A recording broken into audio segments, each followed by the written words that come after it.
Badis, kalau kita mundur ke belakang sedikit, sudah berkali-kali Menteri Keuangan Republik Indonesia Sri Mulyani Indrawati menegaskan bahwa perekonomian global gelap gulita di tahun 2023. Hal ini tercermin dari laju inflasi di sejumlah negara dan juga mendorong pengetatan kebijakan moneter dan lebih ketatnya likuiditas global.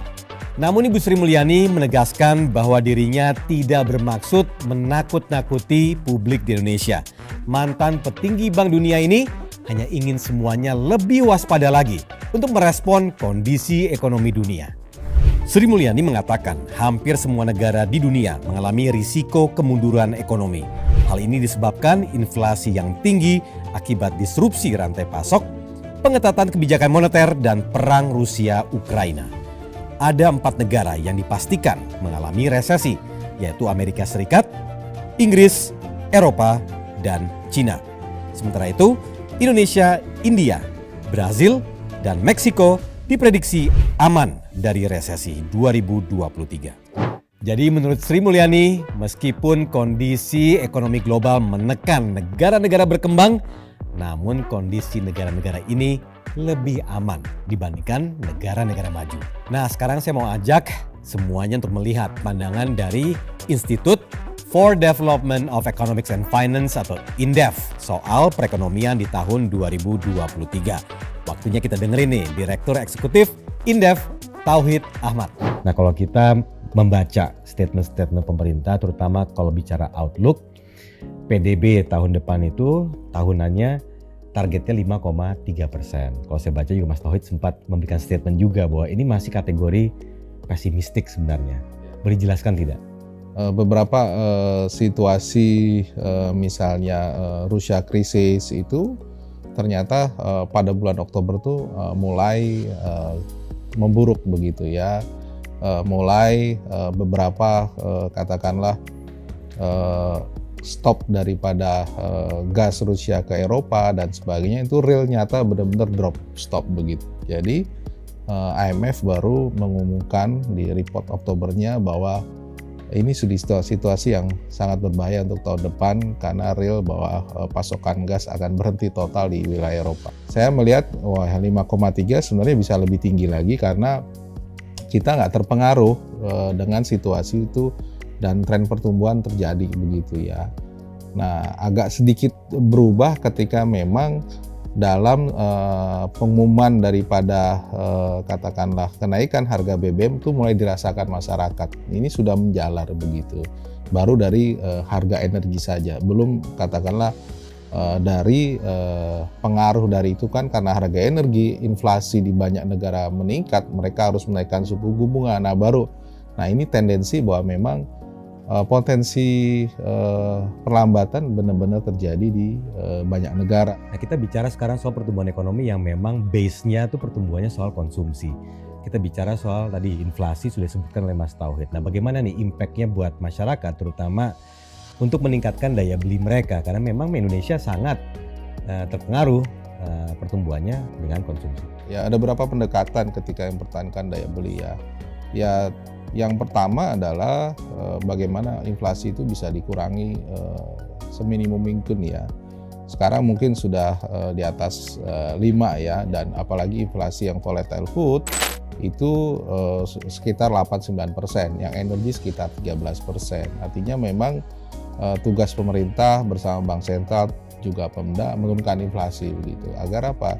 Ya inflasi kan sama aja inflasi tinggi daya beli rendah, kemampuan karena kenaikan harga melebihi kemampuan dari dompet yang dimiliki oleh masyarakat. Jadi ya saya kira mengurangi inflasi menjadi satu kunci apapun. Jadi ya masyarakat lebih senang ya harganya lebih relatif stabil ya, itu yang saya kira pertama.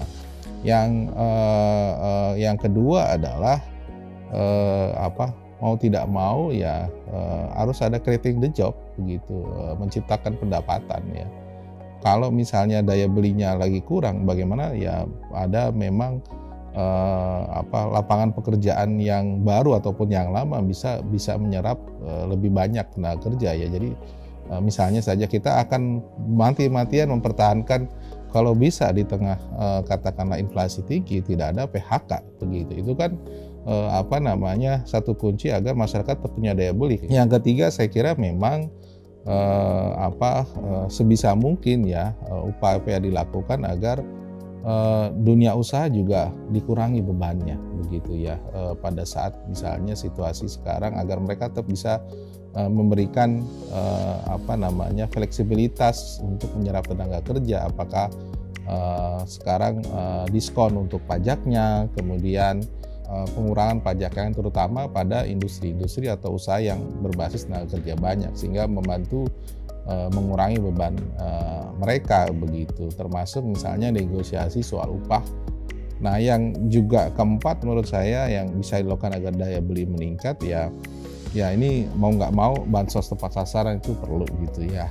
Kita tahu yang kalau kita lihat data evaluasi daripada BPS ya dengan data Susenas ya memang bisa dibilang yang tepat sasaran itu di bawah 40% ya. Jadi masih kecil.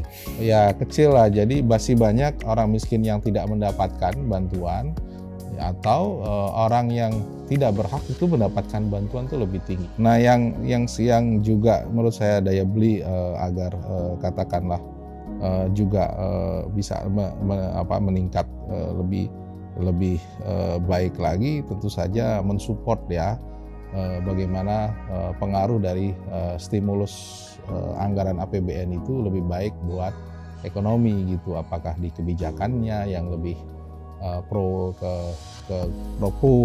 growth dan sebagainya, termasuk belanja pemerintah nih di infrastruktur dan sebagainya, itu yang belanja modal lebih banyak lagi. Seoptimis apa sih Mas Tauhid, terutama ini memang belum dirilis oleh Indef kan sebenarnya pertumbuhan di tahun 2023. Tapi kalau bicara optimistis, seoptimis apa? Kalau kita lihat ya tahun depan memang tampaknya kita akan mengalami perlambatan ya, tapi kalau sampai situasinya resesi yang berlebihan seperti halnya pada saat pandemi, kayaknya tidak begitu ya.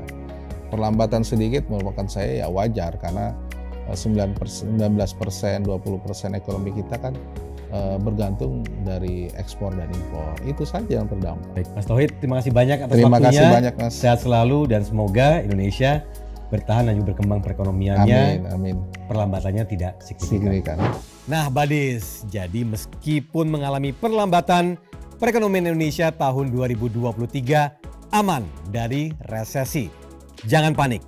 Kita semua sebagai individu harus lebih siap lagi menghadapinya. Di antaranya, atur ulang pos pengeluaran, siapkan dana darurat, investasi, dan satu lagi, coba cari penghasilan tambahan. Ya, ini merupakan opsi yang bisa kita ambil untuk lebih bersiap diri.